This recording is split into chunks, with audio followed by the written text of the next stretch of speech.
yes, I'm wearing a paper bag over my head, and yes, I'm wearing a Panthers jersey. And if you can connect the dots, you already know the reason why. This team is horrible. Another gutless, pathetic, and embarrassing loss by the Panthers on Sunday against the New England Patriots.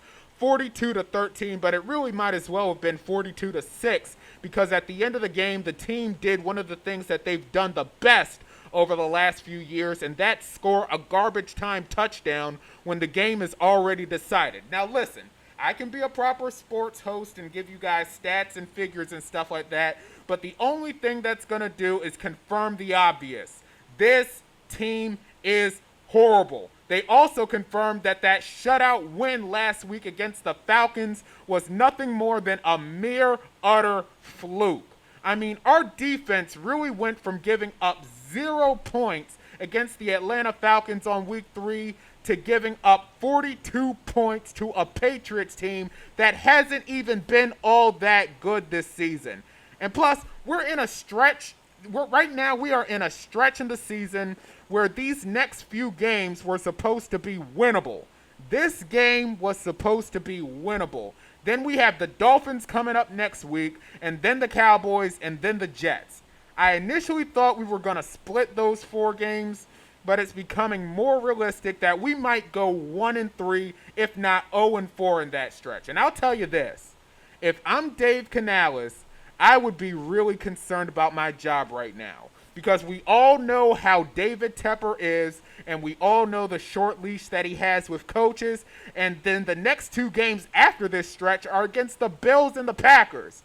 If the Panthers go 1-8, there's a realistic possibility that Dave Canales might not even make it through the season. And then we'll have to deal with the PR once again of another coach getting fired before the end of the season. And I'll tell you this too.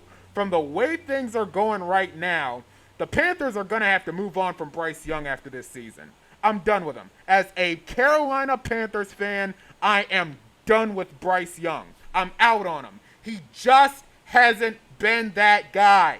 Outside of that stretch of games late last year where he actually looked good, Bryce Young has just not played like a starting quarterback throughout his time in Carolina. He just hasn't been that guy who you can give the ball to and say, here, go win the game. And it doesn't make it any better that Sam Darnold is actually winning games in Seattle and Baker Mayfield is looking like one of the best quarterbacks in football, and both of those quarterbacks were on our roster at some point.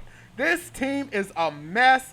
Our offense has been struggling for the most part this season, and our defense cannot stop a parked car. And from the way things are going now, we are closer to another rebuild than actually being a competent, competitive football team. And I really can't believe that some people, and I even bought it too, that the Panthers were going to be competitive and they were going to look like a good football team. We don't look any better right now than we did over the last couple of years. I said it before and I'll say it again. This team looks like they are stuck in neutral, and it really doesn't look like things are going to get better for us anytime soon. It really took me a couple of days to come on here to figure out how I was going to address this team, but this team is just plain horrible. Like, comment, subscribe, click that notification bell to be notified of when I post again, and also follow me on Twitter and on Bluesky at CW Talk Sports. That's CWTALKS Sports, and I will see y'all the next time. Peace.